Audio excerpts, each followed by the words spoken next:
Hello guys, എല്ലാവർക്കും പുതിയ വീഡിയോയിലേക്ക് സ്വാഗതം. അപ്പോൾ കുറേ ദിവസമായി നമ്മളൊരു വീഡിയോ ഒക്കെ എടുത്തിട്ട് കുറച്ച് ബിസിയായി പോയി. അപ്പോൾ എല്ലാവർക്കും സ്വാഗതം. അപ്പോൾ നമ്മൾ ഇന്ന് ഉണ്ടാക്കാൻ പോകുന്നത് ബീഫാണ്. അപ്പോൾ നമുക്ക് ബീഫ് കറി എങ്ങനെയാണ് ഉണ്ടാക്കുന്നതെന്ന് നോക്കാം. അപ്പോൾ ഞാൻ ദേ കഴുകി വൃത്തിയാക്കിയിട്ട് ബീഫ് ദേ ഇവിടെ വെച്ചിട്ടുണ്ട്. ഇത് 1/2 കിലോ ബീഫാണ്. പിന്നെ അതിനാവശ്യമായിട്ട് ദേ ഞാൻ 2 ചെറിയ വലിപ്പമുള്ള ഇഞ്ചിയും 2 പച്ചമുളകും ഒരു 10-12 വെളുത്തുള്ളിയും എടുത്തിട്ടുണ്ട്. പിന്നെ 3 സവോള അരിഞ്ഞ് വെച്ചിട്ടുണ്ട്. ചെറിയ 3 സവാളയാണ് എടുത്തേക്കുന്നത്.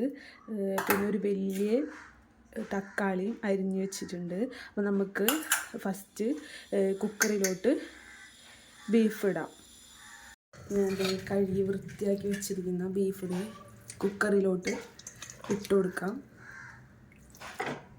ഇത് 1/2 കിലോ ബീഫാണ് നമ്മൾ എടുത്തേക്കുന്നത്. അതിലേക്ക് നമ്മൾ തക്കാളി ഇട്ട് കൊടുക്കാം. ഇന്ന് കുക്കറിൽ തന്നെയാണ് നമ്മൾ ബീഫ് വെക്കുന്നത്. എന്നിട്ട് നമുക്കതൊരു ചട്ടിയിലോട്ട് ഇട്ടിട്ട് സെറ്റാക്കി എടുക്കാം. പിന്നെ സവാള ഇട്ട് കൊടുക്കാം. എടുത്ത് വെച്ചേക്കുന്ന ഇഞ്ചി, വെളുത്തുള്ളി, പച്ചമുളക് ഞാനൊന്ന് ചതച്ചിട്ട് വരാം. അപ്പോൾ അതും കൂടി നമുക്ക് ഇതിലോട്ട് ഇട്ട് കൊടുക്കണം. ചതച്ച് വെച്ചേക്കുന്ന ഇഞ്ചി വെളുത്തുള്ളിയുടെ പേസ്റ്റും കൂടി നമുക്ക് ഇട്ട് കൊടുക്കാം. ഇത് ഭയങ്കര പേസ്റ്റായി പോയി. ഇത്രയും പേസ്റ്റൊന്നും ആക്കണ്ട, ചതച്ചിട്ടൊക്കെ ഇട്ടാൽ മതിയാവും കേട്ടോ. ഇതും പച്ചമുളക് നല്ല എരിവുള്ളതാണ്. 2 എടുത്തിട്ടുള്ളൂ. അത് നോക്കിയിട്ട് വേണം നമ്മൾ മുളക് പൊടിയൊക്കെ ഇടുമ്പോൾ. എന്നിട്ട് ഇത് നമുക്ക് കൈ കൊണ്ട് നന്നായിട്ട് മിക്സ് ചെയ്ത് കൊടുക്കണം. അല്ലെങ്കിൽ ഇത് കുക്കറിൽ ഇടാണ്ട് തന്നെ വേറൊരു പാത്രത്തിലേക്ക് പരന്നൊരു പാത്രത്തിലോട്ട് ഇട്ടിട്ട് ഇങ്ങനെ മിക്സ് ചെയ്തിട്ട് കുക്കറിലേക്ക് പൊട്ടിയാലും മതി.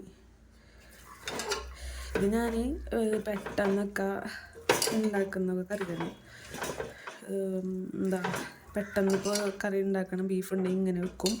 അതെല്ലാം വയ്യ അങ്ങനത്തെ ഒക്കെ സമയത്ത് ഞാൻ ഇങ്ങനെയാണ് ബീഫ് കറി വെക്കാറ്. പിന്നെ സവാളൊക്കെ വാട്ടിയിട്ട് ബീഫും മഞ്ഞപ്പൊടിയിട്ട് വേവിച്ചിട്ടും നമുക്ക് വെക്കാൻ പറ്റും. നമുക്ക് ഈ നേരത്തെ ചതച്ച് വെച്ച ഇഞ്ചി വെളുത്തുള്ളിയുടെ പേസ്റ്റ് ഇല്ല, അതിൽ ഇച്ചിരി വെള്ളം ഞാൻ തെളിച്ച് കൊടുത്തിട്ടുണ്ട്.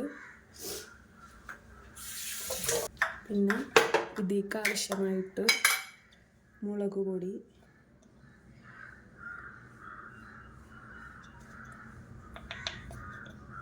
ഞാൻ 1 ടീസ്പൂണ് ഇട്ടിട്ടുള്ളൂ.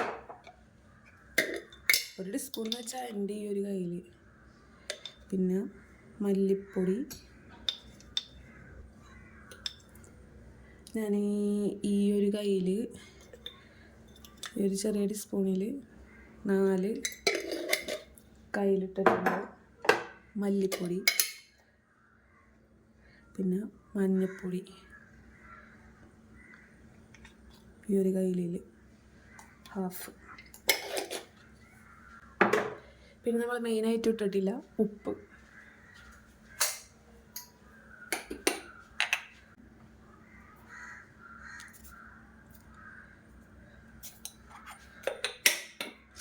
എന്നിട്ട് ഇതെല്ലാം കൂടി ഒന്നും കൂടി നമുക്ക് മിക്സ് ചെയ്യാം.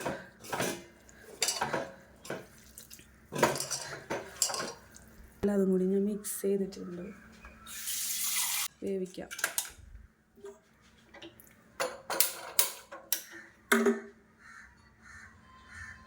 അപ്പോൾ ബീഫാണല്ലോ,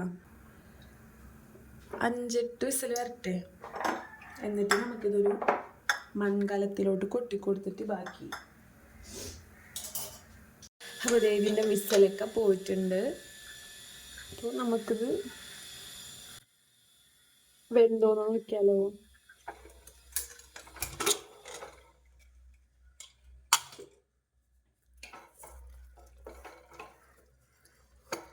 അടിപൊളിയായിട്ട് വെന്ത് വന്നിട്ടുണ്ട് കേട്ടോ. ഇത് നല്ല മസാലയൊക്കെ അടിപൊളിയായിട്ട് നല്ലൊരു മണമുണ്ട്. അപ്പം നമുക്കിത് മാറ്റി വെച്ച് ചട്ടിയിലാണ് ഉണ്ടാക്കാൻ പോകുന്നത്. മൺചട്ടി നമുക്കത് വെച്ച് കൊടുക്കാം. നമ്മൾ കറി ഒഴിച്ചു കൊടുക്കാം. അപ്പം ഞാൻ അത് ചട്ടിയിലോട്ട് ഇട്ടിട്ടുണ്ട്. ഇനി ഇതൊന്ന് സെറ്റ് ആവട്ടെ. നല്ല സ്മെല്ലുണ്ട് കേട്ടോ, നല്ലൊരു കുറുക വന്നിട്ടുണ്ട്. ഇങ്ങനെ തന്നെ കഴിക്കണമെങ്കിൽ കഴിക്കാം. ഞാനിതിലോട്ട്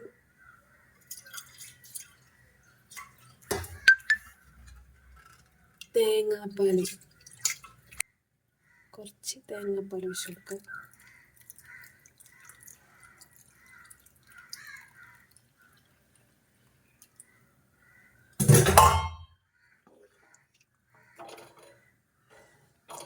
ഇനി ഇത് നന്നായി തിളച്ച് കുറുകി സെറ്റായിട്ട് വരണം. അപ്പോഴാണ് നമ്മൾ കറിക്ക് ടേസ്റ്റ് വരത്തുള്ളൂ. കറി മസാല,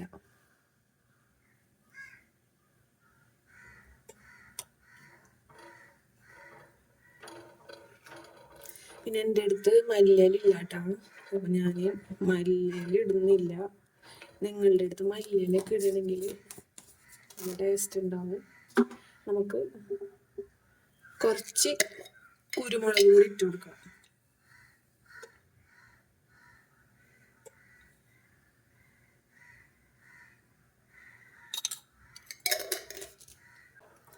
ഇത് ഇങ്ങനെയും വെക്കാം, അല്ലാതെ തന്നെ നമുക്ക് വേണമെങ്കിൽ ബീഫ് കഴുകി വൃത്തിയാക്കിയിട്ട് മഞ്ഞപ്പൊടി ഉപ്പ് ഇട്ടിട്ട് കുക്കറിൽ വേവിക്കാം. എന്നിട്ട് ഇതേപോലെ ഒരു പാത്രം എടുത്തിട്ട് പച്ചമുളകൊക്കെ വാട്ടിയിട്ട് നമ്മൾ വേവിച്ച് കൊടുത്താൽ ഇതൊക്കെ നമ്മൾ മസാലയൊക്കെ ചൂടാക്കാം. മല്ലിപ്പൊടി, മുളക് പൊടി, മഞ്ഞൾപ്പൊടിയൊക്കെ ചൂടാക്കിയിട്ട് ഇതിലേക്ക് ഇട്ടാലും നല്ല ടേസ്റ്റ് ആയിരിക്കും.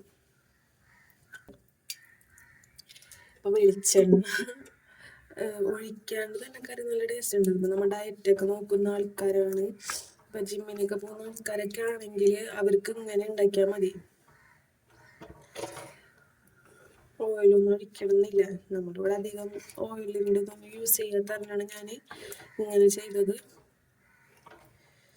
വേണമെങ്കിൽ ഈ ഒരു ടൈമിൽ ഒഴിച്ചു കൊടുക്കാം. അതല്ല ഇത് കുറച്ച് ചാറൊക്കെ ഒന്ന് വറ്റി കുറുകി സെറ്റായി വരുമ്പോൾ വേണമെങ്കിൽ ഒഴിച്ചു കൊടുക്കും. ഇപ്പം തന്നെ നമ്മൾ ചാറ് നല്ല കുറുക്കം വന്നിട്ടുണ്ടെങ്കിൽ ഇതൊന്ന് സെറ്റാകട്ടെ.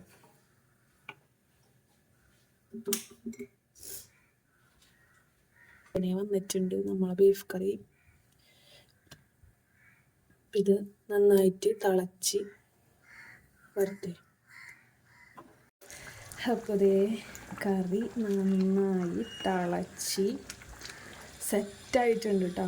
നമുക്ക് തിരിച്ച് ആരൊക്കെ വേണമല്ലോ. പിന്നെ തേങ്ങാപ്പാൽ വെച്ച ബീഫ് കറി അടിപൊളിയായിട്ടുണ്ട്, നല്ല കുറുകനെ വന്നിട്ടുണ്ട്. അപ്പോൾ നിങ്ങൾക്ക് ചാറ് വേണമെങ്കിൽ ഇങ്ങനെ തന്നെ നമുക്ക് ഒരു റോസ്റ്റ് പോലെയൊക്കെ വരട്ടിയെടുത്താൽ നല്ല ടേസ്റ്റ്, നല്ല രസം ഉണ്ടാവും. ഞാൻ ഇങ്ങനെയാണ് വെക്കണം. കുറച്ച് ചാറിൽ